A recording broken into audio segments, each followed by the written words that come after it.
എഴുതി തന്നിരുന്നത് raising mission minded children. Mission minded ആയിട്ടുള്ള കുട്ടികളെ എങ്ങനെയാണ് വളർത്താം എന്നാണ് പറഞ്ഞിരിക്കുന്നത്. പക്ഷെ എനിക്കറിയാം ഇവിടെ ഇരിക്കുന്ന പലരും അങ്ങനെ വളർത്തുന്ന കുഞ്ഞുങ്ങളുള്ള ആളുകളല്ല, അല്ലേ? കുറച്ച് പേരുണ്ട്, എല്ലാത്തവര് അങ്ങനെയല്ല. ഈ മിഷൻ മൈൻഡഡ് എന്ന് പറഞ്ഞാൽ എന്താ? മിഷൻ മൈൻഡഡ്നെസ് എന്താണ് അതിൻ്റെ അർത്ഥം? അതിനെയും പറയാമോ? മിഷൻ മൈൻഡഡ് എന്ന് പറഞ്ഞാൽ എന്താ നിങ്ങൾ ഉദ്ദേശിക്കുന്നത്? മഹാനിയോഗം. മിഷൻ എന്ന് പറയുമ്പോൾ എല്ലാവർക്കും മനസ്സിൽ മഹാനിയോഗമാണ് ഉള്ളത്, അല്ലേ? അപ്പം മഹാനിയോഗത്തിന് വേണ്ടി എങ്ങനെ വളർത്താം കുഞ്ഞുങ്ങളെ എന്നുള്ള അതായിരിക്കും ഒരുപക്ഷെ സംഘാടകരും ഉദ്ദേശിച്ചത്. പക്ഷെ ഇത് തന്നപ്പോൾ എനിക്ക് പെട്ടെന്ന് എൻ്റെ മനസ്സിലേക്ക് വന്നു, മിഷൻ മൈൻഡഡ് കുട്ടികളെ വളർത്തണമെങ്കിൽ മിഷൻ മൈൻഡഡ് അമ്മമാർ വേണം, അല്ലേ? മിഷൻ മൈൻഡഡ് അമ്മമാരില്ലാതെ എങ്ങനെ മക്കളെ അങ്ങനെ വളർത്താൻ പറ്റും? എന്താണ് ഈ മിഷൻ എന്ന് നമുക്കൊരു ഐഡിയ വേണം. നമ്മള് മിഷൻ എന്ന് പറഞ്ഞ ഈ മഹാനിയോഗം എന്നുള്ള അർത്ഥം നമ്മൾ ഈ ബൈബിളിൽ വിശ്വസിക്കുകയും ഇങ്ങനെ ചിന്തിക്കുന്നവർക്കുമാണെങ്കിൽ മിഷൻ എന്ന് പറയുമ്പോൾ മഹാനിയോഗം എന്നുള്ളത് മനസ്സിൽ വരുന്നത്. പക്ഷെ പലതരം മിഷൻസ് ഉണ്ടല്ലേ? നമ്മൾ ഈ സാറ്റലൈറ്റ് ഒക്കെ ലോഞ്ച് ചെയ്യുന്ന ബഹിരാകാശത്തിലേക്ക് പോകുന്ന സാധനങ്ങളൊക്കെ ഉണ്ടല്ലോ, അത് വിടുമ്പോൾ അങ്ങനെ റോക്കറ്റ് സാറ്റലൈറ്റിനെ നിക്ഷേപിക്കാനായിട്ട് സ്പേസിലേക്ക് പോകുന്നു. അവിടെ കൊണ്ടുപോയി അതിൻ്റെ അവർ ഉദ്ദേശിച്ച സ്ഥലത്ത് അത് നിക്ഷേപിച്ചു കഴിഞ്ഞാൽ അതിൻ്റെ മിഷൻ കംപ്ലീറ്റഡ് ആയി എന്ന് പറയും, അല്ലേ? അങ്ങനെ പേപ്പറിലൊക്കെ വായിക്കുന്നുണ്ട്. പലതരം മിഷൻസ് ഉണ്ട്. ഞാൻ അങ്ങനെ വിചാരിച്ചു, ദൈവം മനുഷ്യനെ സൃഷ്ടിച്ചപ്പോൾ ഒരു പ്രത്യേക ഉദ്ദേശത്തോടുകൂടി ഒരു പ്രത്യേക മിഷന് വേണ്ടിയാണ്. എന്തായാലും ആ മിഷനെ കുറിച്ച് നമുക്ക് ഒരു ധാരണ ഉണ്ടാകുന്നത് നല്ലതായിരിക്കും. നമ്മിൽ ഓരോരുത്തരും നിക്ഷിപ്തമായിരിക്കുന്ന ഉത്തരവാദിത്വം അല്ലെങ്കിൽ ദൗത്യം, അതാണ് ഈ മിഷൻ എന്ന് പറഞ്ഞാൽ വാർത്തിക്കാറുള്ളത്. നമ്മുടെ ദൗത്യം എന്താണെന്ന് നമ്മൾ തിരിച്ചറിഞ്ഞില്ലെങ്കിൽ പിന്നെ നമുക്കത് എങ്ങനെ പൂർത്തീകരിക്കാൻ പറ്റില്ല. നമ്മൾ ജീവിക്കുമ്പോൾ നമ്മളുടെ ഓരോരുത്തരുടെയും മനസ്സിൽ നമ്മുടെ ഉത്തരവാദിത്തത്തെ കുറിച്ച് എന്താണ് നമ്മൾ ചിന്തിക്കുന്നത്, എന്താണ് നമ്മുടെ മനസ്സിലുള്ളത്?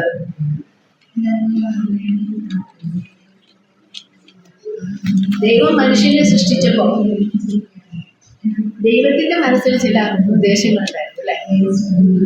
നമ്മുടെ എല്ലാ പഠനങ്ങൾക്കും ഏറ്റവും അടിസ്ഥാനമായിട്ടുള്ള കാര്യങ്ങൾ ഉൽപ്പത്തി പുസ്തകം 1-2 അധ്യായങ്ങളാണ്. നമ്മുടെ ദൗത്യത്തെ കുറിച്ച് പഠിക്കണമെങ്കിലും അവിടെ തന്നെ നമുക്ക് നോക്കാം. ദൈവം മനുഷ്യനെ സൃഷ്ടിച്ചു കഴിഞ്ഞിട്ട് മനുഷ്യനോട് പറഞ്ഞ കാര്യം നമുക്കൊന്ന് വായിച്ചു നോക്കാം. ഉൽപ്പത്തി പുസ്തകം 1-ാം അധ്യായം 28-ാം വാക്യം.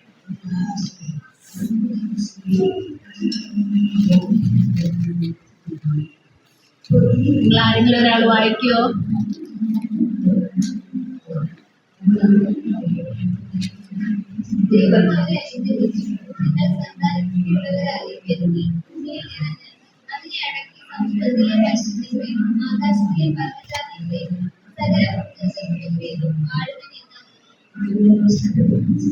ഈ വാക്യത്തിൽ നിന്ന് ദൈവം മനുഷ്യന് കൊടുത്ത ദൗത്യങ്ങൾ എന്തൊക്കെയാണെന്ന് പറയാമോ? നിങ്ങൾ തന്നെ ഒന്ന് പറഞ്ഞേ.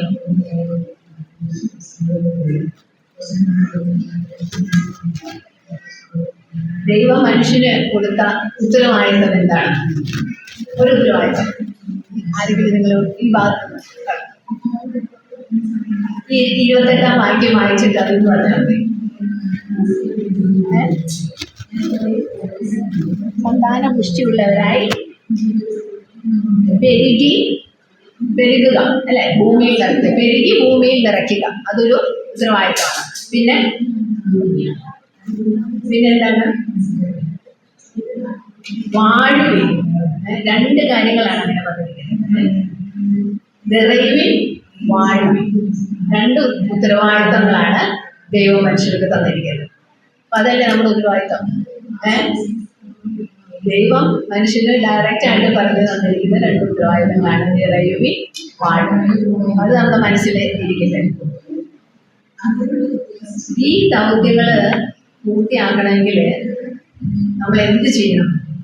ഒരു ദൗത്യം നമ്മൾ ഏൽപ്പിച്ചിട്ടുണ്ടെങ്കിൽ ആ ദൗത്യം തന്ന ആള് തന്നെയായിരിക്കും അതിനുള്ള നിബന്ധനകൾ തന്നിരിക്കുന്നത്, അല്ലെ?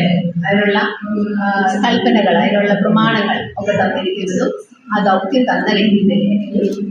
അപ്പൊ ദൈവം മനുഷ്യനെ ആ ദൗത്യം ഏൽപ്പിച്ചപ്പോ ചില കൽപ്പനകളും കൂടെ കൊടുത്തിരുന്നു, അല്ലേ?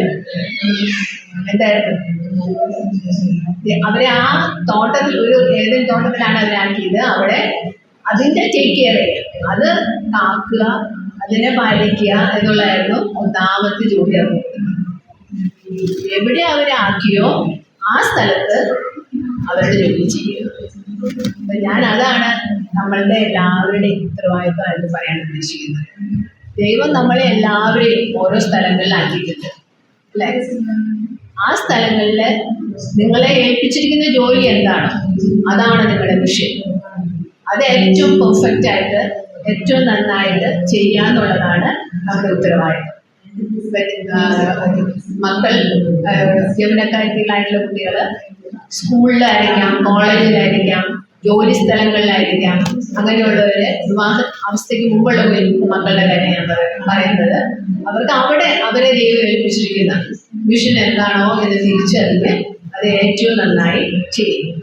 അതുപോലെ തന്നെ വിവാഹിതരായവരും കുടുംബങ്ങളിൽ അവരുടെ ഉത്തരവാദിത്തങ്ങൾ നന്നായി ചെയ്യുക. മക്കൾ എന്ന നിലയിലുള്ള മിഷനുണ്ട്, മക്കൾക്ക് ദൈവം കൊടുത്തിരിക്കുന്ന ഉത്തരവാദിത്തങ്ങളുണ്ട്. അത് ഏറ്റവും പെർഫെക്റ്റ് ആയിട്ട് ചെയ്യുന്നതാണ് നമ്മുടെ മിഷൻ. അപ്പൊ അങ്ങനെ ഒരു മൈൻഡ് സെറ്റ് നമുക്ക് വേണം. ഞങ്ങളെ ദൈവം എവിടെയാണോ ആക്കിയിരിക്കുന്നത് ആ സ്ഥലത്ത് ഏറ്റവും നന്നായിട്ട് ഞങ്ങൾക്ക് ചെയ്യാൻ തന്നിരിക്കുന്ന ജോലി നന്നായി ചെയ്യുക എന്നുള്ളതാണ് വിഷൻ മൈൻഡ്നെസ്. ആ ഒരു മനോഭാവം നമുക്ക് വേണം. എന്നാലേ നമുക്ക് നന്നായി ചെയ്യാനായിട്ട് സാധിക്കും. പലപ്പോഴും നമ്മൾ നമുക്ക് തന്നിരിക്കുന്ന ദൗത്യത്തെ കുറിച്ച് നമ്മൾ അത്ര ഗൗരവമായിട്ട് ചിന്തിക്കില്ല. മറ്റെന്തെങ്കിലും ആയിരുന്നെങ്കിൽ ഞാൻ നന്നായി ചെയ്തേക്കുന്നത് തോന്നുന്നു. പക്ഷെ അങ്ങനെയല്ല, നമുക്ക് എന്താണ് ചെയ്യാൻ പറ്റാന്ന് ഏറ്റവും പെർഫെക്റ്റ് ആയിട്ട് അറിയുന്നത് ദൈവത്തിനാണ്. ആ സ്ഥലത്താണ് നമ്മൾ ദൈവം ആക്കിയിരിക്കുന്നത് മനസ്സിലാക്കുക. ആ ഉത്തരവാദിത്തം ഏറ്റെടുത്ത് അത് നന്നായി ചെയ്യുക.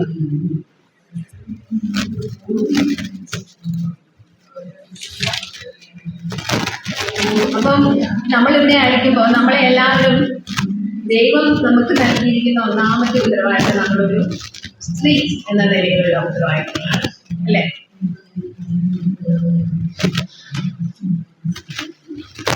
സ്ത്രീകൾക്ക് ഉത്തരവാദിത്തങ്ങൾ എന്താണോ അത് ഏറ്റവും നന്നായി ചെയ്യുക എന്നുള്ളതാണ്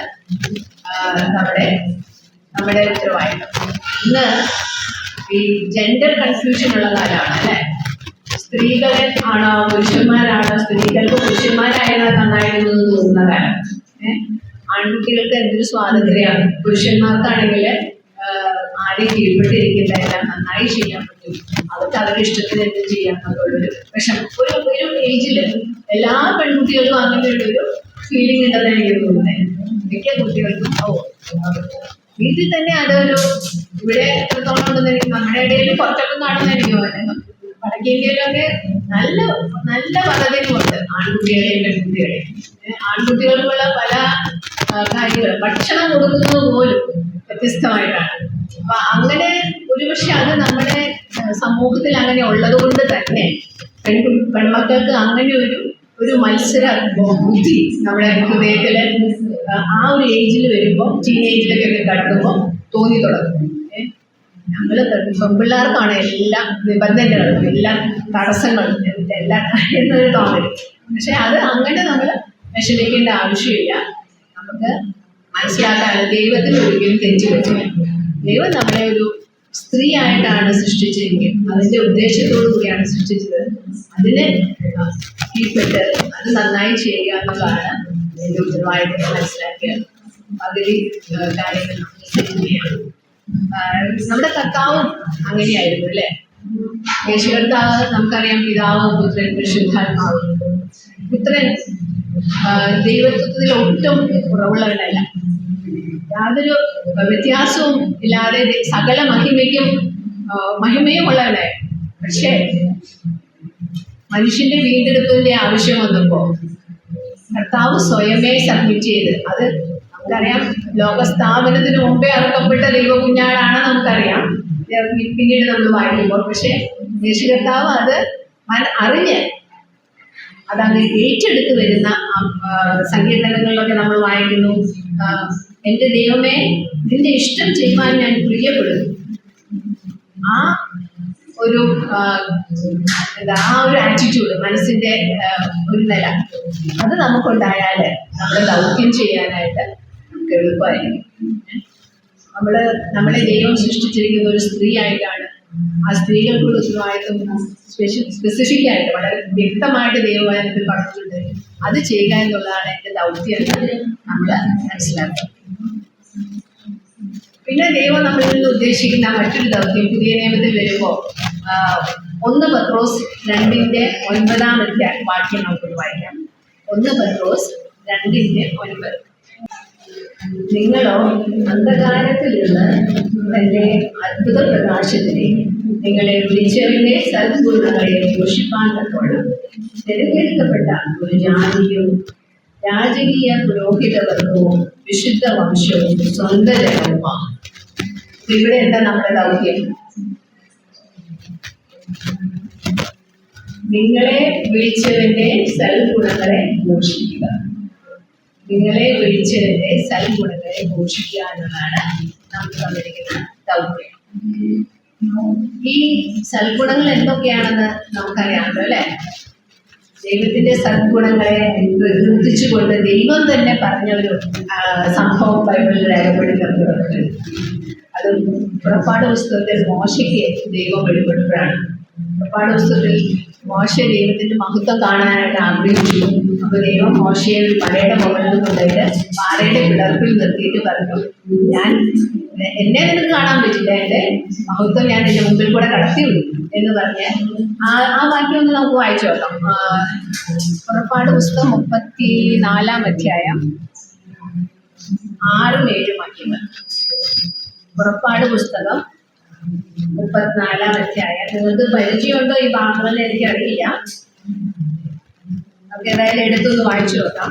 പുറപ്പാട് പുസ്തകം 34-6-7.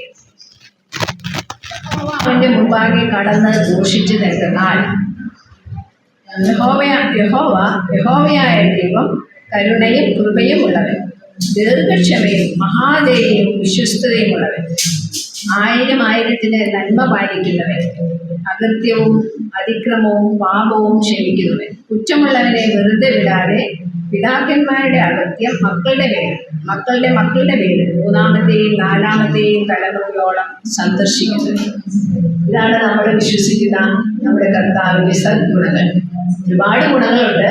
പലതും നമ്മൾക്ക് പകർത്താൻ പറ്റാത്ത പല ഗുണങ്ങളും ദൈവത്തിലുണ്ട്.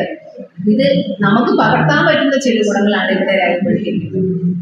അപ്പോൾ ഇതില് എന്തൊക്കെയാണ്? കരുണയും കൃപയും ഉള്ളവൻ, ദീർഘക്ഷമയും മഹാദയയും വിശ്വസ്തയും ഉള്ളവൻ, പാപം ക്ഷമിക്കുന്നവൻ, കുറ്റത്തിന് തക്ക ശിക്ഷ കൊടുക്കുന്നത്, അല്ലെങ്കിൽ ന്യായം വിധിക്കുന്ന ദൈവം. കർത്താവിന്റെ ഈ ഗുണങ്ങൾ പ്രകടിപ്പിക്കുന്നത് ഈ ഗുണങ്ങൾ പ്രകടിപ്പിക്കുന്ന ദൗത്യമാണ് നമുക്ക് തന്നിരിക്കുന്നത്. കർത്താവിന്റെ ഈ ഗുണങ്ങൾ ലോകത്തിന് കാണിച്ചു കൊടുക്കാനുള്ള ഉത്തരവാദിത്തമാണ് നമുക്ക് നൽകിയിരിക്കുന്നത്. അത് യേശുക്രിസ്തു ഈ ലോകത്തിൽ ജീവിച്ചപ്പോൾ ഈ ഗുണങ്ങൾ എങ്ങനെയാണ് അത് പ്രകടിപ്പിക്കേണ്ടതെന്ന് തൻ്റെ ഉപമകളിലൂടെ മനസ്സിലാക്കി കൊടുത്തിട്ടുണ്ട്.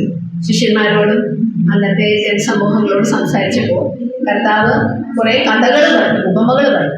ആ ഉപമകൾ പലതും ദൈവത്തിന്റെ ഗുണങ്ങൾ പ്രകടിപ്പിക്കുന്നതിന്, ദൈവത്തിന്റെ കരുണയും മത്സരയും ദയയും കാണിക്കുന്ന ഒരു ഉപമയാണ് ശമര്യക്കാരന്റെ കഥ. അറിയാലോ അല്ലെ? ആരാണ് ശരിയായ സ്നേഹിതൻ? ആ സ്നേഹിതനോട് എങ്ങനെയാണ് സ്നേഹം പ്രകടിപ്പിക്കേണ്ടത്, ആർക്കാണ് സ്നേഹം കൊടുക്കേണ്ടത്, എങ്ങനെയാണ് സ്നേഹം പ്രകടിപ്പിക്കേണ്ടതെന്ന് കാണിച്ച ഒരു കഥയാണ് ശമര്യക്കാരന്റെ കഥ. അതുപോലെ തന്നെ കർത്താവ് ക്ഷമിക്കുന്നതിനെ കുറിച്ച് ഒരു ഉപമ പറഞ്ഞു അല്ലെ? ക്ഷമിക്കുന്നതിനെ കുറിച്ച് ഒരു ഉപമ പറഞ്ഞത് 2 ദാസന്മാരുടെ കഥ. 2 പേരും കടംപെട്ടവരായിരുന്നു. യജമാനന്റെ കടപ്പെട്ടവരായിരുന്നു. അപ്പോൾ കടം വീട്ടാൻ അവർക്ക് വകയില്ലായിരുന്നു. കടം വീട്ടാൻ വകയില്ലെന്ന് പറഞ്ഞപ്പോൾ യജമാനൻ ഒരാളുടെ കടം മുഴുവൻ ഇളച്ചു കൊടുത്തു. കടം ഇളച്ചു കിട്ടിയ ദാസൻ യജമാനന് നന്ദിയൊക്കെ പറഞ്ഞ് തിരിച്ചു പോകുമ്പോൾ തനിക്ക് കടപ്പെട്ട വേറൊരു ദാസനെ കണ്ടു. അദ്ദേഹം വളരെ കുറച്ചേ കടപ്പെട്ടിട്ടുള്ളൂ. പക്ഷെ അവനെ എന്താ ചെയ്തത് ഈ ദാസൻ എന്ത് ചെയ്തു? ആ ദാസൻ തനിക്ക് ക്ഷമിക്കാനുള്ള ആളുടെ പൊങ്ങയ്ക്ക് പിടിച്ചു. എന്നിട്ട് പറഞ്ഞു, വേഗം എടുക്കുക കാശ്, എനിക്ക് തരാനുള്ള പൈസ എടുക്കുന്നതാ എന്നാണ് പറഞ്ഞത്. പക്ഷെ അതിന്റെ 2 ഇരട്ടി കടമുണ്ടായിരുന്നു അയാൾക്ക്. അത് മുഴുവൻ ക്ഷമിച്ചു കൊടുക്കുകയാണ് യജമാൻ. അത് ഓർക്കാതെ ആണ് മറ്റേ ആളോട് പോയി തട്ടിപ്പറിക്കാൻ, അല്ലെങ്കിൽ അയാളെ ശിക്ഷിച്ചുകൊണ്ട് അയാളുടെ കയ്യിൽ പൈസ വാങ്ങാനായിട്ട് ശ്രമിച്ചത്. അത് ക്ഷമയെ പഠിപ്പിക്കുന്ന കർത്താവ് ദീർഘക്ഷമയുള്ളവനാണ്. നമ്മൾ അതെങ്ങനെ പ്രകടിപ്പിക്കും? നമ്മളുടെ മനോഭാവവും കർത്താവിന്റെ മനോഭാവവും തമ്മിലുള്ള ഒരു വ്യത്യാസം കാണിക്കാൻ വേണ്ടി പറഞ്ഞ ഒരു ഉപമയാണത്, അല്ലേ? നമ്മൾ അങ്ങനെയല്ലേ പലപ്പോഴും നമുക്ക് തമ്മിൽ എന്തെങ്കിലും ഒരു പ്രശ്നം ഉണ്ടായാലേ വിട്ടുകളയാൻ, ക്ഷമിച്ചു കളയാൻ നമുക്ക് എന്തൊരു വിഷമമല്ലേ? കർത്താവിൽ നിന്ന് നമ്മൾ എത്രയധികം ക്ഷമ പ്രാപിച്ചവരാണെന്നും ദിനംതോറും കർത്താവ് നമ്മളോട് എത്ര ക്ഷമിക്കുന്നു എന്നും മറന്നിട്ടല്ലേ നമ്മൾ അങ്ങനെ ചെയ്യുന്നത്. ആരെങ്കിലും പറഞ്ഞ ഒരു ചെറിയ വാക്കിന് വേണ്ടി നമ്മൾ വാശി പിടിച്ച്, വീട്ടിലെ അമ്മ പറഞ്ഞതായിരിക്കും ചിലപ്പോൾ ക്ലാസ്സിലെ കൂട്ടുകാർ പറഞ്ഞ ചില കാര്യങ്ങളായിരിക്കും നമ്മൾ വിട്ടുകളയില്ല, അവരോട് പിണങ്ങി ദിവസങ്ങൾ മാസങ്ങൾ അത് മനസ്സിൽ വെച്ചുകൊണ്ടിരിക്കും, അല്ലേ? പക്ഷെ അതല്ല നമ്മുടെ ദൗത്യം. നമ്മുടെ ദൗത്യം കർത്താവ് ക്ഷമിച്ചതുപോലെ മറ്റുള്ളവരോട് ക്ഷമിക്കാനാണ്. അതുപോലെ വേറൊരു കാര്യമാണ് ഞാൻ ഇന്ന് നമ്മുടെ ലിസി സൗകര്യം പറഞ്ഞപ്പോൾ കർത്താവ് 5 അപ്പം കൊണ്ട് 5000 പേരെ പോഷിപ്പിച്ച കഥ വായിച്ചു. അത് 3 സുവിശേഷങ്ങളിലുണ്ട്. മത്തായിലും മർക്കോസിലും യോഹന്നാനിലും ഉണ്ട് ആ വിവരണം. അതിന് തൊട്ട് മുമ്പുണ്ടാകുന്ന യോഹന്നാന്റെ ശിരച്ഛേദം കേട്ട് കർത്താവ് വിഷമിച്ചു, ശിഷ്യന്മാരെ വിഷമിച്ചു. കുറച്ചു നേരം പോയി സ്വസ്ഥമായിട്ടിരിക്കാം. തൻ്റെ പ്രിയപ്പെട്ട ഒരാള്, തൻ്റെ റിലേഷൻഷിപ്പാണ്, മാനുഷികമായ രീതിയിൽ ചിന്തിച്ച യോഹന്നാൻ സ്നാപകൻ തൻ്റെ ഒരു ബന്ധുവാണ്. അദ്ദേഹത്തിന് കുന്നുകളഞ്ഞു എന്ന് അറിഞ്ഞപ്പോൾ തീർച്ചയായിട്ടും കർത്താവിന് വളരെ ദുഃഖമുണ്ടായി. ഒരു സ്വസ്ഥമായിട്ട് കുറച്ചു നേരം സമയം ചെലവഴിക്കണമെന്ന് വെച്ച് വേറൊരു സ്ഥലത്തേക്ക് പോകാനായിട്ട് ശ്രമിച്ചപ്പോൾ അവിടെ ചെന്നപ്പോഴേക്കും എന്താ ആൾക്കൂട്ടത്തിൽ നിന്ന് മാറി താനും ശിഷ്യന്മാരുമായിട്ട് അല്പസമയം ഇരിക്കാമെന്ന് വിചാരിച്ച് ചെന്നപ്പോൾ അവിടെ വളരെയധികം പുരുഷാരം വന്നു. ആ പുരുഷാരത്തെ കണ്ടപ്പോൾ കർത്താവിൻ്റെ ആറ്റിറ്റ്യൂഡ്, കർത്താവിൻ്റെ മനോഭാവം എന്തായിരുന്നു? അവരിൽ മനസ്സലിഞ്ഞ് അവരിലുണ്ടായിരുന്ന രോഗികളെല്ലാം സൗഖ്യമാക്കി. അതും കഴിഞ്ഞു. അത് മാത്രമല്ല, അതാ ശിഷ്യന്മാരൊക്കെ പറഞ്ഞു സന്ധ്യയായിപ്പോയി, വേഗം അവരെ ഒഴിവാക്കുന്നു. കാരണം അവിടേക്ക് അവർക്ക് ഭക്ഷണം കൊടുക്കാനൊന്നും നമ്മുടെ കയ്യിലില്ല സാധനങ്ങൾ. കർത്താവെ വേഗം അവർ പറഞ്ഞു വിടുക, അടുത്തുള്ള ഊരുകളിലേക്കൊക്കെ പറഞ്ഞു വിടുന്നത് പറഞ്ഞു. പലപ്പോഴും നമ്മുടെ മനോഭാവം അതാണ്, അല്ലേ? ഉത്തരവാദിത്തങ്ങൾ ഏറ്റെടുക്കാൻ മടിയായിട്ട് നമ്മൾ ആ ഉത്തരവാദിത്തങ്ങളിൽ ഒഴിഞ്ഞു മാറാനായിട്ട് ശ്രമിക്കും. ആ ശിഷ്യന്മാരെ അതാണ് ചെയ്തത്. ഇനിയിപ്പോൾ ഒന്ന് സ്വസ്ഥമായിട്ട് ഇരിക്കാന്ന് വെച്ച് കുറച്ചു നേരം ഇല്ലാത്ത കുറേ ആളുകൾ വീട്ടിൽ അങ്ങനെയുള്ള അനുഭവം നമുക്കുണ്ടായിരിക്കും. അങ്ങനെയുള്ള സമയത്ത് കർത്താവിൻ്റെ ഈ ആറ്റിറ്റ്യൂഡ്, ഈ മനോഭാവം അത് പ്രകടിപ്പിക്കുക എന്നുള്ളതാണ് നമ്മുടെ ദൗത്യം. എളുപ്പമുള്ള കാര്യമല്ല.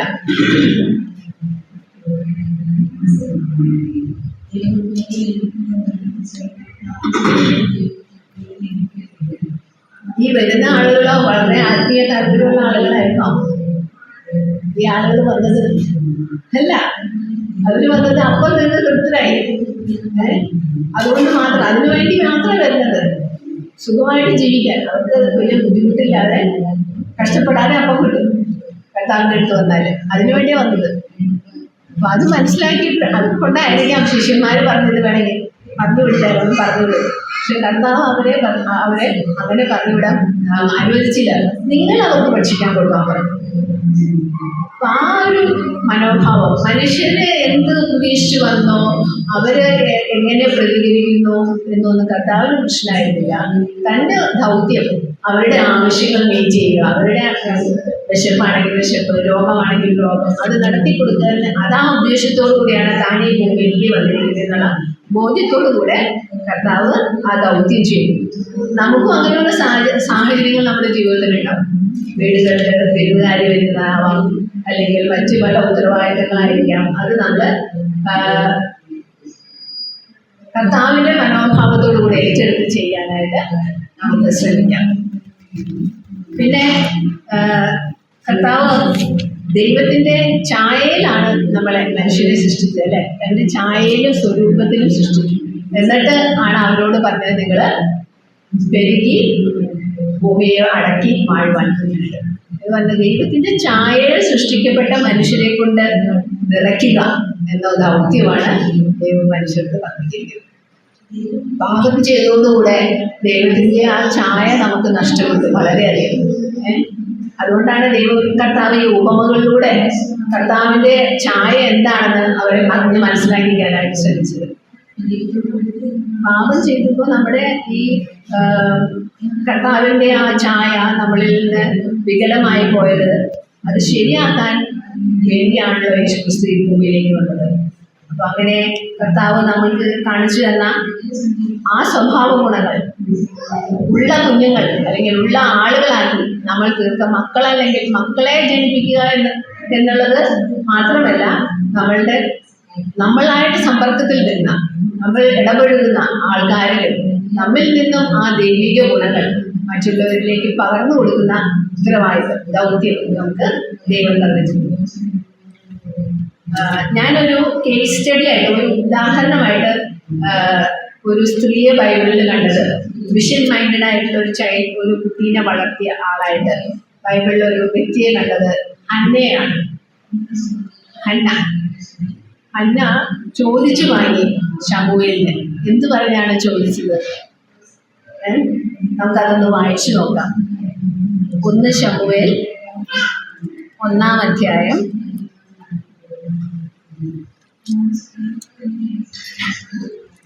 11-ാം വാക്യം വായിക്കാം. 1 ശമൂവേൽ 1-ാം അധ്യായം 11. നമുക്ക് അതിനു മുമ്പ് ഹന്നയുടെ വീട്ടിലെ സിറ്റുവേഷൻ, സാഹചര്യം നമുക്കറിയാലോ അല്ലേ. എൽക്കാന എന്ന് പറഞ്ഞ പുരുഷൻ നല്ലൊരു മനുഷ്യനായിരുന്നു. അദ്ദേഹത്തിന്റെ പ്രിയപ്പെട്ട ഭാര്യയായിരുന്നു ഹന്ന. പക്ഷെ ഹന്നയ്ക്ക് മക്കളില്ലായിരുന്നു.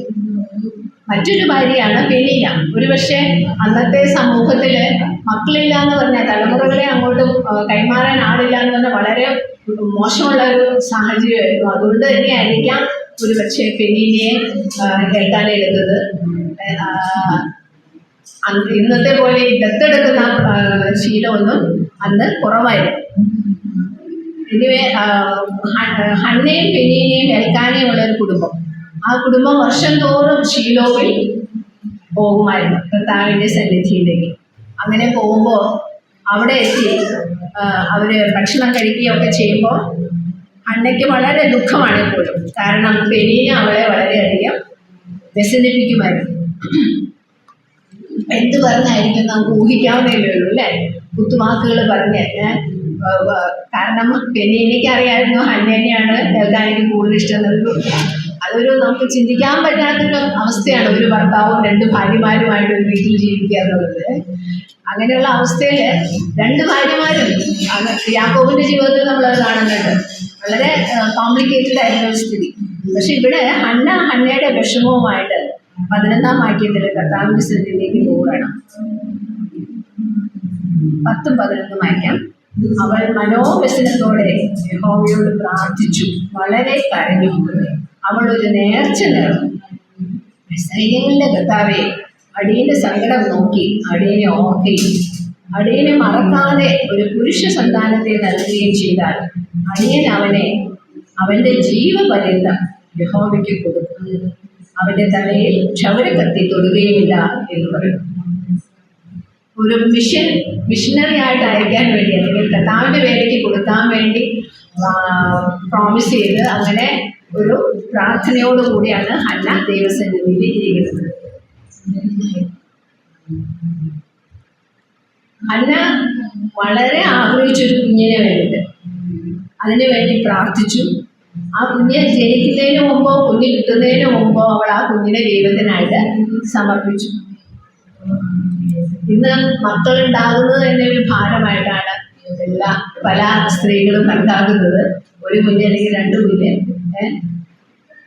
സ്വന്തം ശരീരത്തിന്റെ സൗന്ദര്യവും ഒക്കെ നിലനിർത്താൻ വേണ്ടി കുഞ്ഞുങ്ങൾ ഉണ്ടാകുന്നത് തന്നെ ഒരു മോശമായ കാര്യമായിട്ട് കണക്കാക്കുന്ന ഒരു തലമുറയാണ് ഇന്നുള്ളത്. പക്ഷെ നമ്മൾ ഓർക്കേണ്ട ഒരു കാര്യം, ഈ ഗർഭധാരണം അല്ലെങ്കിൽ കുഞ്ഞുങ്ങളെ വളർത്തുക എന്നുള്ളത് സ്ത്രീകൾക്ക് മാത്രമായിട്ട് ദൈവം നൽകിയിരിക്കുന്ന ഒരു ദൗത്യമാണ്. അത് സന്തോഷത്തോടെ നമ്മൾ ഏറ്റെടുക്കുകയും അതിനായിട്ട് നമ്മളെ തന്നെ ഒരുക്കുകയും ചെയ്യുന്നത് ഏറ്റവും ആവശ്യമാണ് വിവാഹത്തിന് മുമ്പ് തന്നെ.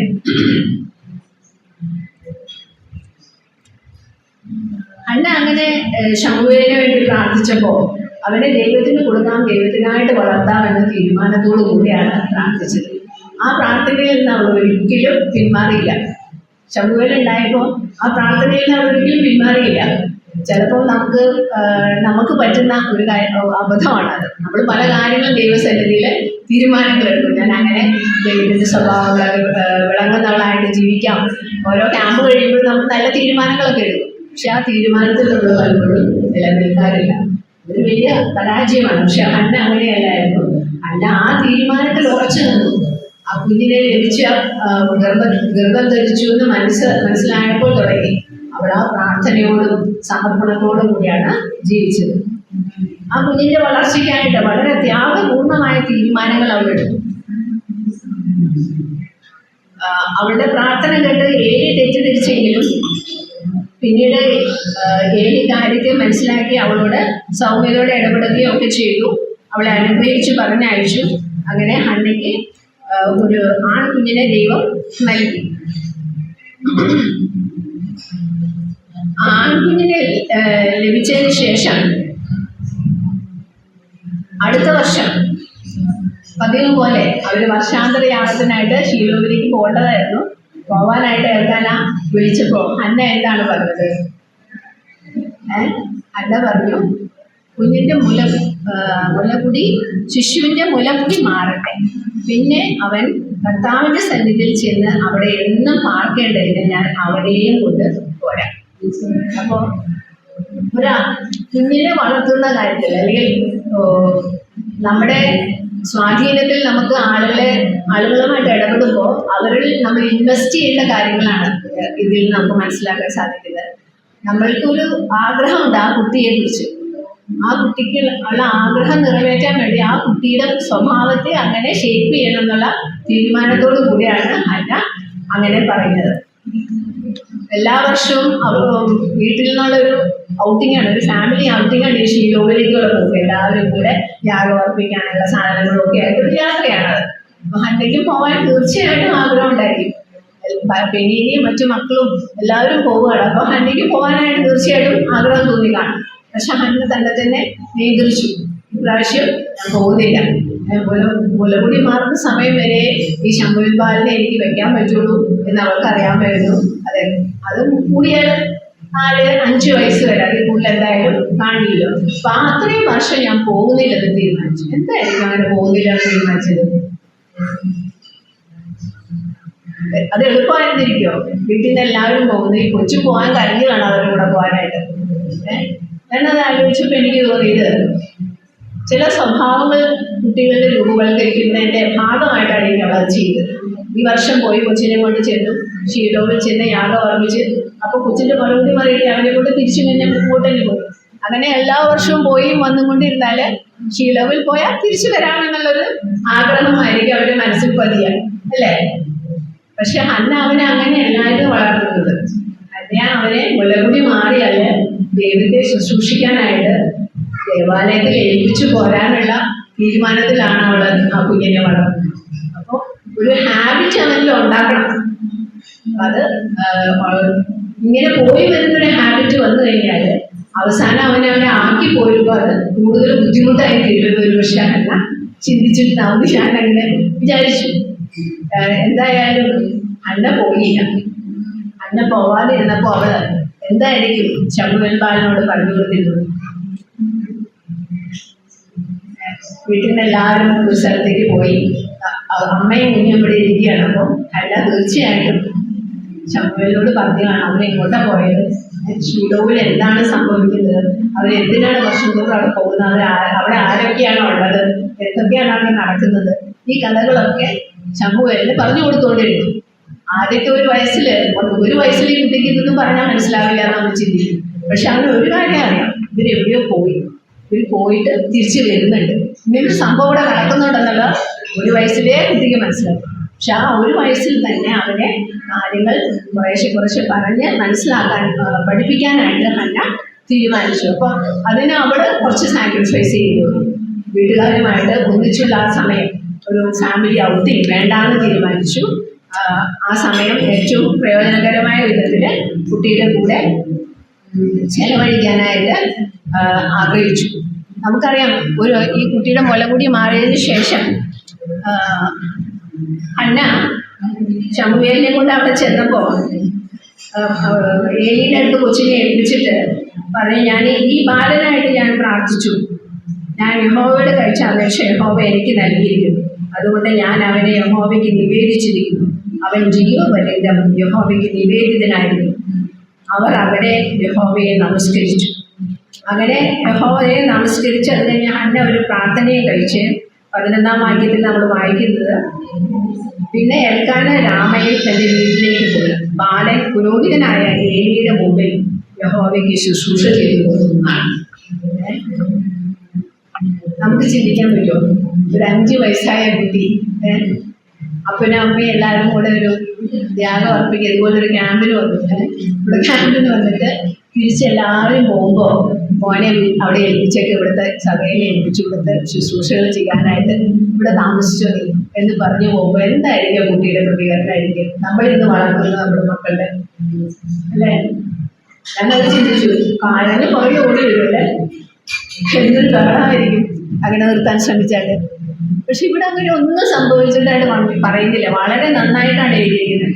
ബാലൻ പുരോഹിതനായ ഏലിയുടെ മുമ്പിൽ യഹോവയ്ക്ക് ശുശ്രൂഷ ചെയ്തു പോകുന്നു. അങ്ങനെ ഒരു തയ്യാറെടുപ്പിലേക്ക് ആ കുട്ടിയെ വളർത്താൻ ഈ 5-6 വർഷം കൊണ്ട് ഹന്നയ്ക്ക് സാധിച്ചപ്പോൾ അതിൻ്റെ പുറകില് വളരെ അധികം അധ്വാനം ഹന്ന ചെയ്തിട്ടുണ്ടെന്നാണ് പറയുന്നത്. അത് ചെയ്യാൻ സാധിച്ചത് ഹന്നയുടെ ഉത്തരവാദിത്വം അതാണെന്ന് ഹന്നയ്ക്ക് മനസ്സിലായതുകൊണ്ടാണ്. അപ്പം നമുക്കും നമ്മുടെ ഉത്തരവാദിത്വം എന്താണെന്നുള്ള തിരിച്ചറിവ് ഉണ്ടാകുകയും നമ്മുടെ കുഞ്ഞുങ്ങളോട് നമ്മൾ ഇപ്രകാരം ജീവിക്കുകയും ഇടപെടുകയും അവരങ്ങനെ ട്രെയിൻ ചെയ്യുകയും ചെയ്യേണ്ടത് ആവശ്യമാണ്. ഇന്ന് 17 വയസ്സാകുമ്പോഴാണ് മിക്കവാറും നമ്മളുടെ വീട്ടിൽ നിന്ന് കുഞ്ഞുങ്ങളൊക്കെ പുറത്തു പോകുന്നത് അല്ലേ. +2 വരെയൊക്കെ മിക്കവാറും എല്ലാവരും വീട്ടിൽ തന്നെ നിന്ന് പഠിക്കുകയാണ്. അത് കഴിയുമ്പോഴാണ് അവർ പോകുന്നത്. ആ സമയത്ത് അവരെ പറഞ്ഞു വിടുമ്പോൾ ഇതുപോലെയുള്ള ഒരു ഒരുക്കത്തോടു കൂടിയാണ് നമ്മുടെ കുഞ്ഞുങ്ങളൊക്കെ പോകുന്നതെന്ന് ഞാൻ ചിന്തിക്കുകയായിരുന്നു. പലപ്പോഴും അപ്പോൾ പോലും നമുക്ക് അവരെ അങ്ങനെ ട്രെയിൻ ചെയ്ത് വിടാനായിട്ട് സാധിക്കുന്നില്ല. അത് മാത്രമല്ല, നമുക്ക് അറിയാം അവിടെ ഏലിയുടെ മക്കളുടെ സ്ഥിതി എന്താണെന്നും ഏലിയും അവിടുത്തെ അവസ്ഥ എന്തായിരുന്നെന്നും അവിടെ നമ്മൾ വായിക്കുന്നുണ്ട്. ഏലിയുടെ മക്കളെ കുറിച്ചുള്ളൊരു വിവരണം 2-ാം അധ്യായത്തിന്റെ 12-ാം വാക്യം മുതൽ വായിക്കുന്നുണ്ട്. എന്നാൽ ഏലിയുടെ പുത്രന്മാർ നീചന്മാരും യഹോവയെ ഓർക്കാത്തവരുമായിരുന്നു. ഈ പുരോഹിതന്മാർ ജനത്തോട് ആചരിച്ച വിധം എങ്ങനെയെന്നാൽ, വല്ലവരും ഒരു യാഗം കഴിക്കുമ്പോൾ മാംസം വേവിക്കുന്ന സമയത്ത് പുരോഹിതന്റെ ബാല്യക്കാരൻ കയ്യിൽ മുപ്പല്ലിയുമായി വന്ന് കലത്തിലോ ഉരുളിയിലോ പുട്ടകത്തിലോ ചട്ടിയിലോ കുത്തും. മുപ്പല്ലിയിൽ പിടിച്ചതൊക്കെയും പുരോഹിതൻ എടുത്തുകൊള്ളും. ശീലോവിൽ വരുന്ന എല്ലാ ഇസ്രായേല്യരോടും അവർ അങ്ങനെ ചെയ്യും. മേധസ് ദഹിപ്പിക്കും മുമ്പേ പുരോഹിതന്റെ ബാല്യക്കാരൻ വന്ന് യാഗം കഴിക്കുന്നവനോട് പുരോഹിതന് വറുപ്പാൻ മാംസം തരിക, പച്ചമാംസമില്ലാതെ വേവിച്ചത് അവൻ വാങ്ങുകയില്ല എന്ന് പറയും. മേധസ് ദഹിപ്പിച്ചു കഴിയട്ടെ, അതിനുശേഷം നീ ആഗ്രഹിക്കുന്നിടത്തോളം എടുത്തുകൊള്ളുക എന്ന് അവനോട് പറഞ്ഞാൽ അവൻ അവനോട് അല്ല, ഇപ്പോൾ തന്നെ തരണം, അല്ലെങ്കിൽ ഞാൻ ബലാത്കാരനെ എടുക്കും എന്ന് പറയും. ഇങ്ങനെ ആ യവനക്കാർ യഹോവയുടെ വഴിപാട് നിന്ദിച്ചതുകൊണ്ട് അവരുടെ പാപം യഹോവയുടെ സന്നിധിയിൽ ഏറ്റവും വലിയതായിരുന്നു.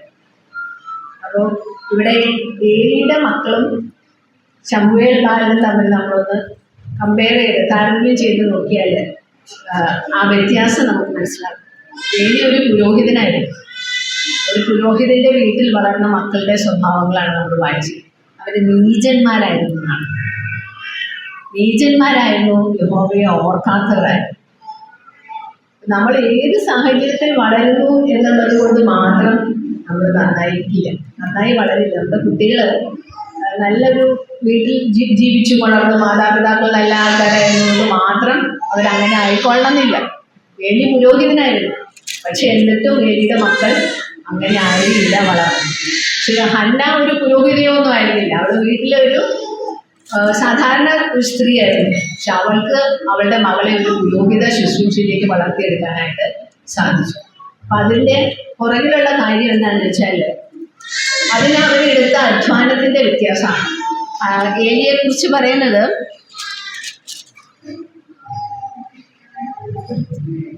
2-ാം അധ്യായത്തിൻ്റെ തന്നെ 29-ാം വാക്യം നമുക്ക് വായിക്കാം. തിരുനിവാസത്തിൽ അർപ്പിപ്പാൻ ഞാൻ കൽപ്പിച്ചിട്ടുള്ള എൻ്റെ യാഗവും വഴിപാടും നിങ്ങൾ ചവിട്ടുകയും എൻ്റെ ജനമായ ഇസ്രായേലിൻ്റെ എൻ്റെ വഴിപാടുകളിലും എല്ലാ വഴിപാടുകളിലും പ്രധാന ഭാഗം കൊണ്ട് നിങ്ങളെ തന്നെ കൊഴിപ്പിപ്പാൻ തക്കോണം നീ നിന്റെ പുത്രന്മാരെ എന്നേക്കാൾ ബഹുമാനിക്കുകയും ചെയ്യുന്നത് എന്ത്? നീ നിന്റെ പുത്രന്മാരെ എന്നേക്കാൾ ബഹുമാനിച്ചു എന്നാണ് ഏലിയെ കുറിച്ച് പറഞ്ഞത്. അത് ഭയങ്കര സങ്കടമുള്ള ഒരു പ്രസ്താവനയാണ്. നമ്മുടെ ജീവിതത്തിൽ നമ്മൾ ബഹുമാനിക്കുന്നത് ആരെയാണ് ഏറ്റവും കൂടുതൽ? ദൈവത്തെയാണോ, ദൈവത്തിൻ്റെ വചനത്തെയാണോ ബഹുമാനിക്കുന്നത്? അതോ നമ്മുടെ മക്കളെ, നമ്മുടെ കൂട്ടുകാരെ, നമ്മുടെ വർക്ക് പ്ലേസിലുള്ള ആൾക്കാരെ, കൊളീഗ്സിനെ ഒക്കെയാണ് നമ്മൾ ബഹുമാനിക്കുന്നത്? അതനുസരിച്ച് നമ്മുടെ ദൗത്യത്തിൽ വ്യത്യാസം വരാൻ സാധിക്കും. നമ്മുടെ കൂട്ടുകാരെ പ്രസാദിപ്പിക്കാൻ, നമ്മുടെ കൂടെ വർക്ക് ചെയ്യുന്നവരെ പ്രസാദിപ്പിക്കാൻ ശ്രമിച്ചാൽ ദൈവത്തിൽ നിന്നുള്ള നമ്മുടെ ദൃഷ്ടി മാറിപ്പോകും. ദൈവത്തിൻ്റെ ഇഷ്ടം എന്താണെന്ന് തിരിച്ചറിയാതെ ദൈവത്തെ മാനിക്കുന്നതിന് പകരം ഇവരെ മാനിക്കുന്നവരായിട്ട് കർത്താവ് എന്നിട്ട് പറയുന്നത് നീ നിന്റെ പുത്രന്മാരെ എന്നേക്കാൾ ബഹുമാനിച്ചു എന്നാണ്. ഏലി അവരെ കുറിച്ചുള്ള വർത്തമാനമൊക്കെ കേട്ടിരുന്നു, പക്ഷെ അതിന് വേണ്ട ഗൗരവം കൊടുത്ത് അവരെ അത് തെറ്റാക്കി ശിക്ഷിച്ച് അമർത്തി അത് മാറ്റിക്കളയുന്നതിന് എനിക്ക് സാധിച്ചില്ല. അതുകൊണ്ട് കർത്താവ് പറയുന്നത് അത് നീ എന്നേക്കാൾ മക്കളെ ബഹുമാനിച്ചു എന്നാണ്. അങ്ങനെ ഒരു അവസ്ഥ നമ്മുടെ ജീവിതത്തിൽ വരാതിരിക്കാനായിട്ട് നമ്മൾ പ്രത്യേകം ശ്രദ്ധിക്കണം. നമ്മുടെ ദൗത്യം ദൈവത്തെ മാനിക്കുക എന്നുള്ളതാണ് ഏറ്റവും കൂടുതൽ. കർത്താവ് എന്നിട്ട് 10-ാം വാക്യത്തിൽ പറയുന്നത് എന്നെ മാനിക്കുന്നവരെ ഞാൻ മാനിക്കും, എന്നെ നിന്ദിക്കുന്നവർ നിന്ദിതരാകും. നമുക്കറിയാം ഏലിയുടെ ഭവനത്തിലുണ്ടായത് എന്താണ്, ഏലിയുടെ മക്കൾക്ക് ഉണ്ടായത് എന്തൊക്കെയാണെന്ന് നമുക്കറിയാം. അങ്ങനെയുള്ള അവസ്ഥ നമുക്ക് വരാതിരിക്കണമെങ്കിൽ ദൈവം നമ്മളെക്കുറിച്ച് ഉദ്ദേശിക്കുന്നത് എന്താണെന്ന് മനസ്സിലാക്കി അങ്ങനെയുള്ള പ്രാധാന്യം, ദൈവം പ്രധാനമെന്ന് കണക്കാക്കുന്ന കാര്യങ്ങൾക്ക് പ്രാധാന്യം കൊടുത്തുകൊണ്ട് ജീവിക്കേണ്ടത് നമുക്ക് ആവശ്യമാണ്. അങ്ങനെയുള്ള ഒരു ചിട്ടയുള്ള ജീവിതം നമുക്ക് നമ്മൾ തന്നെയുണ്ടെങ്കിലാണ് നമുക്ക് നമ്മുടെ മക്കളെ പഠിപ്പിക്കാനായിട്ട് സാധിക്കുള്ളൂ. പലപ്പോഴും നമ്മൾ അതിൽ തോറ്റു പോകുന്നതുകൊണ്ട് നമുക്ക് മക്കളോട് പറയാനായിട്ട് പറ്റില്ല. നമ്മൾ പറഞ്ഞു കൊടുക്കുന്നതിനേക്കാൾ കൂടുതൽ അത് നമ്മളെ വീക്ഷിച്ച് നമ്മളെ കണ്ടാണ് അവർ പഠിക്കുന്നത്. ഏത് കാര്യം നമ്മൾ ചെയ്യുന്നത് കണ്ടാണ് അവർ പഠിക്കുന്നത്, പറഞ്ഞല്ല പഠിക്കുക. പറഞ്ഞു കൊടുക്കുന്നത് നമ്മൾ ശരിയായ കാര്യങ്ങൾ പറഞ്ഞോളൂ. അമ്മ അങ്ങനെ ചെയ്യുന്നില്ലോ, അപ്പനങ്ങനെ ചെയ്യുന്നില്ലോ എന്ന് അവർ തിരിച്ചു ചോദിക്കും. സ്കൂൾ വിട്ട് വരുമ്പോൾ സാധനങ്ങളൊക്കെ എടുത്തു വയ്ക്കുന്ന കാര്യം ചെറുപ്പത്തിലെ നമ്മൾ കുട്ടികളെ പഠിപ്പിക്കുകയായിരുന്നു. അപ്പം ഓരോ പ്രാവശ്യം വരുമ്പോൾ യൂണിഫോം സ്കൂളിൽ നിന്ന് വരുമ്പോൾ യൂണിഫോം ഊരി വയ്ക്കുക, വീട്ടിൽ നിന്ന് ഡ്രസ്സ് ഇടുക, പോകുന്ന സമയത്ത് വീട്ടിലെ ഡ്രസ്സ് മാറ്റി അതവിടെ മടക്കി വെച്ചിട്ട് വേണം പോകാൻ എന്നൊക്കെ നമ്മൾ അവരെ ചെറുപ്പത്തിലേ പഠിപ്പിക്കും. പക്ഷെ നമ്മൾ തന്നെ അതിന് വിരുദ്ധമായിട്ട് ചെയ്യുന്നത് കാണുമ്പോൾ അവർ ചോദിക്കും അല്ലേ. അതുകൊണ്ട് അതിനേക്കാൾ നമ്മൾ പഠിപ്പിക്കുന്നതിനൊപ്പം തന്നെ നമ്മളുടെ ജീവിതത്തിൽ അത് വളരെ സ്ട്രിക്റ്റ് ആയിട്ട് നമ്മൾ ഫോളോ ചെയ്യുകയാണെങ്കിൽ കുട്ടികൾക്ക് അങ്ങനെയുള്ള സ്വഭാവങ്ങളൊക്കെ ചെറുപ്പത്തിൽ തന്നെ ഉണ്ടായിരിക്കും. ഏറ്റവും ഈ കർത്താവിന് ഏറ്റവും പ്രാധാന്യം കൊടുക്കുക, ദൈവത്തെ ബഹുമാനിക്കുക എന്നുള്ളതിൻ്റെ ഏറ്റവും പ്രകടമായിട്ട് നമുക്ക് ചെയ്യാവുന്ന കാര്യം വീട്ടിൽ ദിവസം ആരംഭിക്കുന്നത് പ്രാർത്ഥനയോടെ, കുടുംബ പ്രാർത്ഥനയോടുകൂടി ആയിരിക്കുക എന്നാണ്. കുടുംബ പ്രാർത്ഥനയോടുകൂടെ ജീവിതം അല്ലെങ്കിൽ ദിവസം ആരംഭിക്കുക. ആ ശീലം നമ്മൾ വീട്ടിൽ വളർത്തണമെങ്കിൽ നമ്മൾ ആദ്യം രാവിലെ വിളിച്ചിരുത്തി പ്രാർത്ഥിക്കുന്ന കാര്യത്തിൽ പ്രത്യേകിച്ച് അമ്മമാർക്കാണ് അത് അതിൻ്റെ ഇനീഷ്യേറ്റീവ് എടുക്കാനും ചെയ്യാനും നമുക്ക് സാധിക്കും. ചിലപ്പോൾ അമ്മമാരെ വീട്ടിലുണ്ടാവില്ല, അതുകൊണ്ട് അമ്മമാരത് മുടങ്ങാതെ നമ്മൾ അതിന് ഉത്തരവാദിത്തം എടുത്ത് ചെയ്യുകയാണെങ്കിൽ അത് ആ കുട്ടിയെ വളരെ സ്വാധീനം ചെയ്തു. ഒന്നിച്ചിരുന്ന് പാട്ടുകൾ പാടുകയും വചനം വായിക്കുകയും അതിൽ നിന്ന് അവർക്ക് പറഞ്ഞു കൊടുക്കാവുന്ന കാര്യങ്ങൾ പറഞ്ഞു കൊടുക്കുകയും ചെയ്യുന്ന ആ ശീലം രാവിലെയും വൈകിട്ടും ഉണ്ടായാൽ ആ കൊച്ചിൻ്റെ മനസ്സിൽ അത് അപ്പോഴേ അങ്ങനെ വേരൂന്നി പടരുന്നതായിരിക്കും.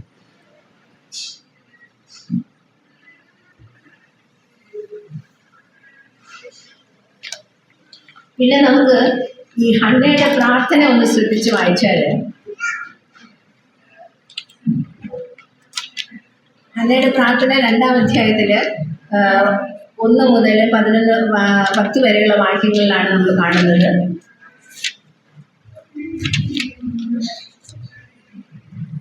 നമ്മുടെ പ്രാർത്ഥനയും ഹന്നയുടെ പ്രാർത്ഥനയും നമ്മളൊന്ന് കമ്പയർ ചെയ്യുന്നത് നല്ലതായിരിക്കും.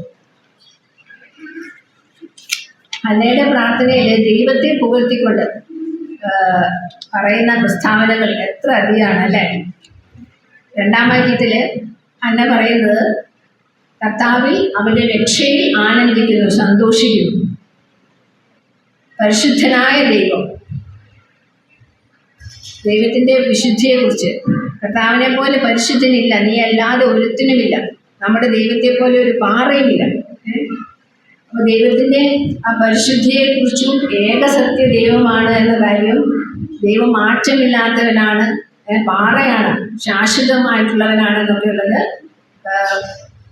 ആ ദൈവത്തെക്കുറിച്ചുള്ള ഹന്നയുടെ ധാരണകൾ, ഹന്നയുടെ വിശ്വാസം, അതാണ് ഈ പ്രാർത്ഥനയിൽ മുഴുവൻ നിലവിട്ട് കാണുന്നത്.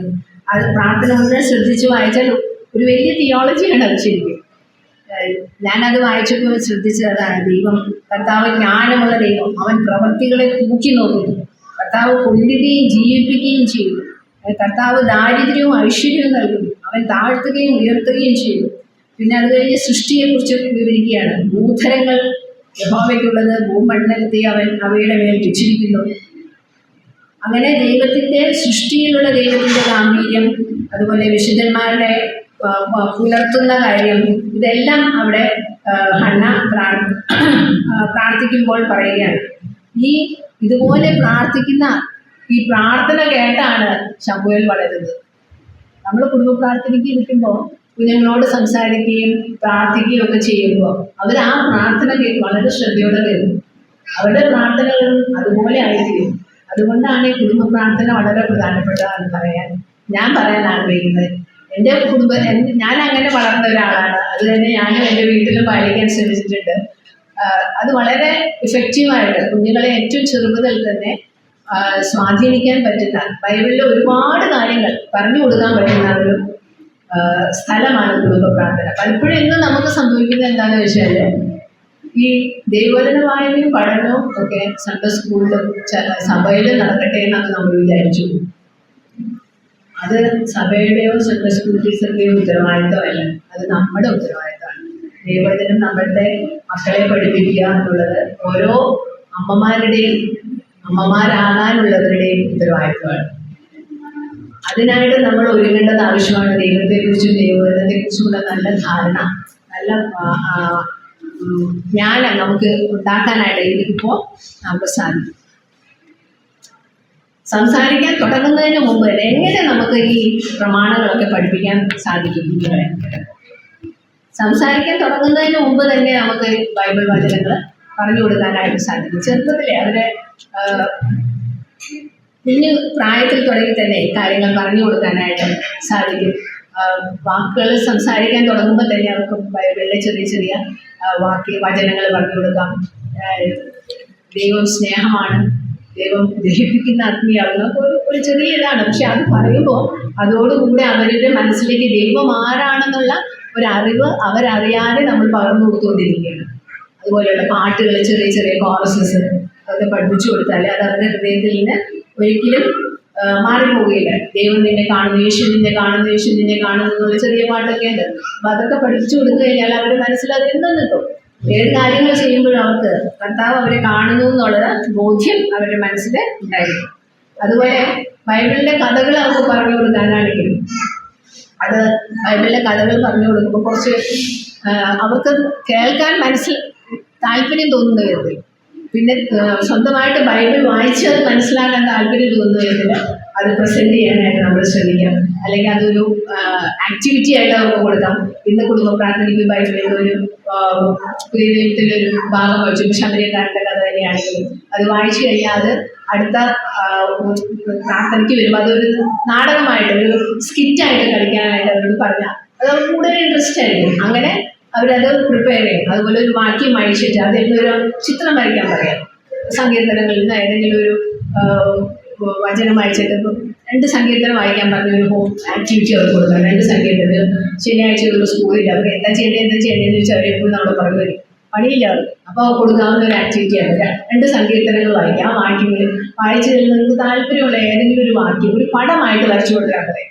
അപ്പോൾ അത് അവർക്ക് ഇഷ്ടമായിരിക്കും. ഇപ്പോൾ ദൈവത്തിൻ്റെ കോപത്തെക്കുറിച്ച് അത് വീഞ്ഞെ പോലെ വരച്ചു കൊണ്ടുവന്നു എന്ന് പറഞ്ഞപ്പോൾ അവർക്ക് അത് വരച്ച് കൊണ്ടുവരാം. അവർക്ക് ഒരു ഗ്ലാസ് വരച്ചു അതിൽ വീഞ്ഞ് പോലെ ബബിൾ ചെയ്ത് വരുന്നത് വരയ്ക്കാനോ അങ്ങനെയൊക്കെ എന്തെങ്കിലും നമ്മൾ ഇൻട്രസ്റ്റിംഗ് ആയിട്ട് കാണിച്ചു കൊടുത്താൽ അവർ വായിക്കുകയും ചെയ്യും. അതിനൊപ്പം അവർ എൻഗേജ്ഡ് ആയി കുറച്ച് സമയം നേരത്തിൽ. അങ്ങനെ നമുക്ക് കുട്ടികൾക്ക് ആക്ടിവിറ്റീസ് കൊടുക്കാം.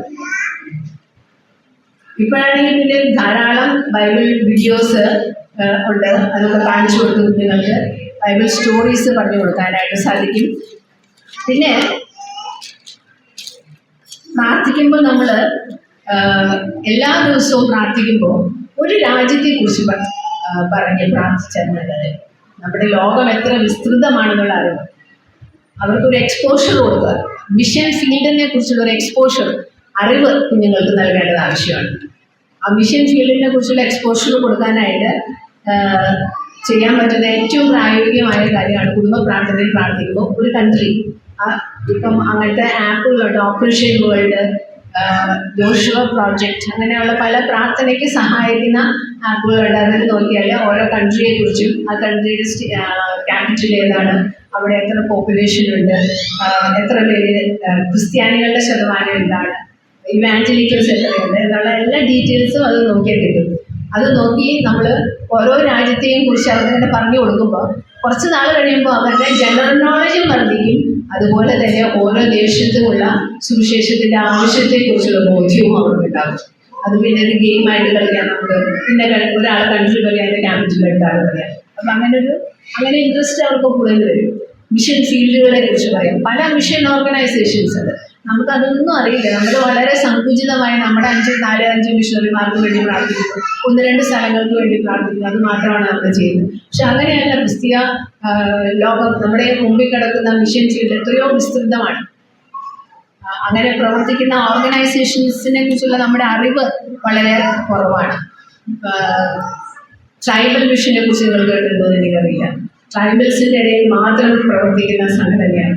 ബൈബിൾ ട്രാൻസ്ലേറ്റേഴ്സ്, പലതരം സംഘടനകളുണ്ട്. അതിനെക്കുറിച്ചിട്ട് നമ്മുടെ മക്കൾക്ക് അങ്ങനെയുള്ള ലോകവീക്ഷണം ഉണ്ടായാൽ മാത്രമേ അവർക്ക് അങ്ങനെ ഒരു മിഷൻ നീഡ് ഫീൽ ചെയ്യുള്ളൂ. അതിനായിട്ട് നമ്മൾ ശ്രമിക്കേണ്ടതാണ്. ഇപ്പം ഇവിടെ എന്നെ കേൾക്കുന്ന കുറേ ചെറുപ്പക്കാരുണ്ട്. നിങ്ങൾക്കൊക്കെ ഇത് അവൈലബിൾ ആണ്. ഇന്ന് ഇൻ്റർനെറ്റിൽ കിട്ടാത്തതൊന്നുമില്ല. അപ്പോൾ അതൊക്കെ നോക്കിയാൽ നമ്മൾക്ക് കൂടുതൽ മിഷനെ കുറിച്ചുള്ളൊരു ധാരണ ഉണ്ടാവും. പിന്നെ മിഷണറീസ് ആയിട്ട് പോയിട്ടുള്ളവരുടെ ബയോഗ്രഫി കാണുക, കേൾക്കുക, അത് വളരെ പ്രധാനപ്പെട്ട കാര്യമാണ്.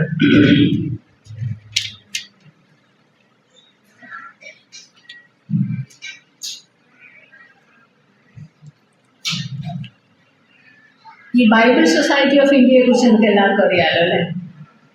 അറിയില്ലേ? നമ്മുടെ ബൈബിളൊക്കെ ബൈബിൾ സൊസൈറ്റി കാര്യം ഉണ്ടാക്കിയിരുന്നാന്നറിയില്ലേ? ഈ ബൈബിൾ സൊസൈറ്റി തുടങ്ങിയത് എങ്ങനെയാണെന്നറിയാമോ? അതിനുള്ളൊരു കാരണം, അതിൻ്റെ പുറകിൽ ഉണ്ടായ സംഗതി എന്താണെന്ന് ആർക്കെങ്കിലും അറിയാമോ? സാറ് നോക്കറിയോ? ഇല്ല. ബൈബിൾ സൊസൈറ്റി എന്ന് ഉണ്ടാകാനായിട്ട് കാരണം മേരി ജോൺസ് എന്ന് പറഞ്ഞ ഒരു കുട്ടിയാണ്. മേരി ജോൺസ് ഒരു 15-16 വയസ്സുള്ള ഒരു പെൺകുട്ടിയായിരുന്നു. വെയിൽസിൽ 1784-1764 കാലഘട്ടങ്ങളിൽ ജീവിച്ച ഒരു പെൺകുട്ടിയാണ്. ആ കുട്ടി അന്നൊന്നും ബൈബിളുകൾ എല്ലാവർക്കും ഇല്ല. അപ്പം അവൾക്ക് അവളുടെ സഭയിൽ പോകുമ്പോൾ, ചർച്ചിൽ പോകുമ്പോൾ അവളെ വായിച്ച് കേൾക്കുന്നതേ ഉള്ളൂ. അപ്പം ഇങ്ങനെ ഒരു ബൈബിൾ എനിക്കുണ്ടായിരുന്നെങ്കിൽ ഇതൊക്കെ വായിച്ച് എനിക്ക് കൂടുതൽ, അന്ന് വിദ്യാഭ്യാസവും കുറവാണ്. അങ്ങനെ ഭയങ്കര ആഗ്രഹമായിരുന്നു കൊച്ചിന്, മേരി ജോൺസിന്. കുറേ നാൾ അവൾ വലിയ കുട്ടിയായി, 10-11 വയസ്സൊക്കെ ആയപ്പോഴാണ് അവരുടെ ആ വില്ലേജിൽ ഒരു സ്കൂൾ തുടങ്ങി. അവർ അക്ഷരം പഠിച്ചു കഴിഞ്ഞപ്പോൾ മേരിക്ക് ഭയങ്കര ആഗ്രഹമായി എനിക്ക് വായിക്കാൻ ബൈബിൾ കിട്ടണം. അപ്പം അവിടെ ഒരു വലിയ ആളുടെ വീട്ടിൽ ഇടയ്ക്ക് പണി ചെയ്തു കൊടുക്കുക, ചെറിയ ചെറിയ പണികൾ ചെയ്തു കൊടുക്കാൻ പോകുമായിരുന്നു. അവിടെ ബൈബിളുണ്ട്. അപ്പം അവർ കൊടുക്കുന്ന ശമ്പളമായിരുന്നു ബൈബിൾ വായിക്കാനായിട്ട് കൊടുക്കുക. അത് ഭയങ്കര ഇഷ്ടമായിരുന്നു. അങ്ങനെ പിന്നെ അവിടെയുള്ള ചെറിയ ജോലിക്ക് കിട്ടുന്ന പൈസകളെല്ലാം അവിടെ കൂട്ടി വെച്ച് 5-6 വർഷം കൊണ്ട് അവർക്ക് ഒരു ബൈബിൾ വാങ്ങാനുള്ള പൈസ ഉണ്ടായി. എന്നിട്ട് ആ പൈസ ഉണ്ടാക്കിയിട്ട് കുറേ ദൂരം 26 മൈൽ ദൂരെയുള്ള ഒരു സ്ഥലത്ത് ഒരു പാസ്റ്ററിൻ്റെ കയ്യിലാണ് ബൈബിൾ ഉള്ളതെന്നുള്ള അറിവ്. അത്രയും ദൂരം അവൾ കാൽനടയായി പോയി ബൈബിൾ വാങ്ങാനായിട്ട് ചെയ്തു. അവിടെ ചെന്നപ്പോൾ തോമസ് ചാൾസ് എന്നാണ് അദ്ദേഹത്തിൻ്റെ പേര്. അദ്ദേഹത്തിന് അതിൻ്റെ അടുത്ത് ഇവിടെ എത്തിയപ്പോൾ അദ്ദേഹത്തിൻ്റെ കയ്യിൽ അപ്പം ബൈബിൾ സ്റ്റോക്കിലായിരുന്നു. ഭയങ്കര വിഷമായി കുട്ടിക്ക്. ഇത്രയും ദൂരം നടന്നു വന്ന് ബൈബിൾ ഇല്ലാന്ന് പറഞ്ഞു. ഇവളുടെ സങ്കടവും കരച്ചിലും കണ്ടപ്പോൾ ആ പാസ്റ്റർ അദ്ദേഹത്തിൻ്റെ ബൈബിൾ അവർക്ക് കൊടുത്തു. ഇത് കൊണ്ടുപോകുമെന്ന് പറഞ്ഞിട്ട് കൊടുത്തു. ആ തോമസ് ചാൾസ് എന്ന് പറഞ്ഞ വ്യക്തിക്കാണ് ഈ ബൈബിൾ ഇങ്ങനെ അച്ചടിച്ച് എല്ലാവർക്കും എത്തിക്കേണ്ട ആവശ്യത്തെക്കുറിച്ച് അന്നേരം ഈ കുട്ടിയുടെ ആഗ്രഹമാണ് കാരണമായത്. അതാണ് പിന്നീട് ബൈബിൾ സൊസൈറ്റി ആയിട്ട് വന്നത്. അപ്പം ആ ഒരു കുട്ടിയുടെ കഥ, മേരി ജോൺസിൻ്റെ കഥ നമ്മുടെ മക്കൾക്ക് പറഞ്ഞു കൊടുക്കുക. ബൈബിളിൻ്റെ വിലയെക്കുറിച്ച്, ബൈബിൾ കിട്ടാൻ ആളുകൾ ബന്ധപ്പെടുന്നതിനെ കുറിച്ച് ഒക്കെയുള്ള ഇൻസൈറ്റ് അവർക്ക് കൊടുത്താൽ അത് അവരിൽ ബൈബിളിനോടുള്ള ബഹുമാനം വർദ്ധിപ്പിക്കും. അത് മാത്രമല്ല, ബൈബിളിൽ നിന്ന് അവൈലബിൾ അല്ലാത്ത ആളുകളെ കുറിച്ച്, ആ പീപ്പിൾ, അങ്ങനത്തെ ആദിവാസികളെ കുറിച്ച്, ലിപികളില്ലാത്ത ആളുകളെ കുറിച്ച് ഒക്കെ പറഞ്ഞു കൊടുക്കാനായിട്ട് നമുക്ക് സാധിക്കും. നമുക്കും അതിനെക്കുറിച്ച് അറിവുണ്ടാകും. അങ്ങനെ മക്കൾക്ക് പഠിപ്പിക്കാൻ വേണ്ടി നമ്മൾ പഠിക്കും അല്ലേ?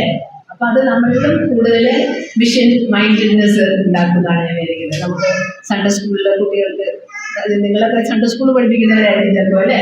നിങ്ങൾക്കൊക്കെ ഇങ്ങനത്തെ കഥകൾ പഠിച്ചാൽ സൺഡേ സ്കൂളിലെ കുട്ടികൾക്ക് പറഞ്ഞു കൊടുക്കാം.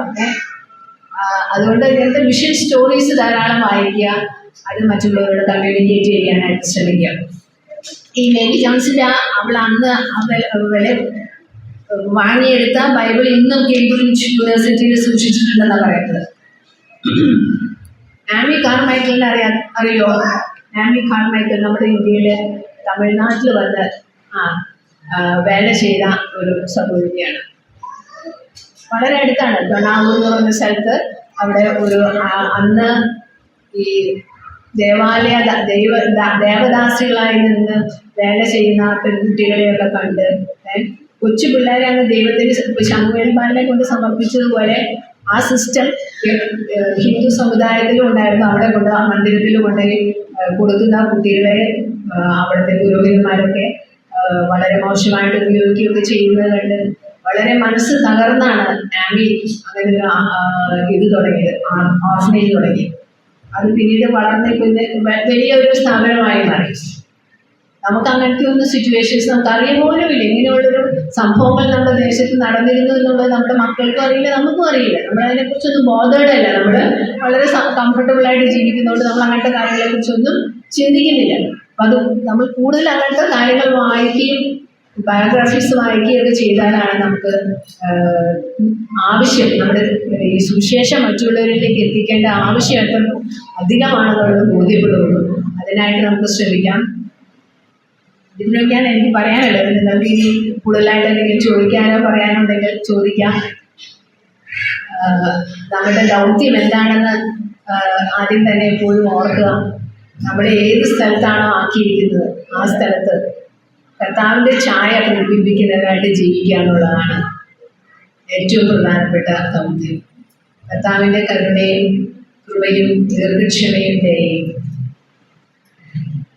മറ്റുള്ളവരോട് പ്രകടിപ്പിക്കുമ്പോൾ നമ്മൾ അത് കർത്താവിനെ പ്രതിനിധീകരിക്കുകയാണ്. ഏത് സ്ഥലത്താണോ നമ്മളായിരിക്കുന്നത് അത് നമ്മുടെ മിഷൻ ഫീൽഡായിട്ട് നമ്മൾ മനസ്സിലാക്കുക. അമ്മമാരായിരിക്കുന്നവർ അവരുടെ വീട് ഒരു മദർഹുഡിനേക്കാൾ കൂടുതൽ വേറെ വലിയ മിഷനില്ല. അത് ഏറ്റവും വലിയ മിഷനായിട്ട് കണക്കാക്കി അത് നിങ്ങളുടെ സമയവും നിങ്ങളുടെ ബുദ്ധിയും അതിനായിട്ട് ഉപയോഗിച്ചാൽ ദൈവത്തിൻ്റെ നാമം മഹത്വപ്പെടും. അല്ല, വിവാഹം കഴിയാത്തവർക്കും അവരവരെ ദൈവമാക്കിയിരിക്കുന്ന സ്ഥലങ്ങളിൽ കർത്താവിൻ്റെ സ്വഭാവ വിശേഷങ്ങൾ പ്രകടിപ്പിക്കാനായിട്ട് ആണ് ദൈവം നമ്മെ അവിടെ ആക്കിയിരിക്കുന്ന ബോധത്തിൽ നമ്മൾ വർദ്ധിക്കേണ്ടത് ആവശ്യമാണ്. ദൈവം നമ്മളെല്ലാവരെയും അതിനായിട്ട് സഹായിക്കട്ടെ.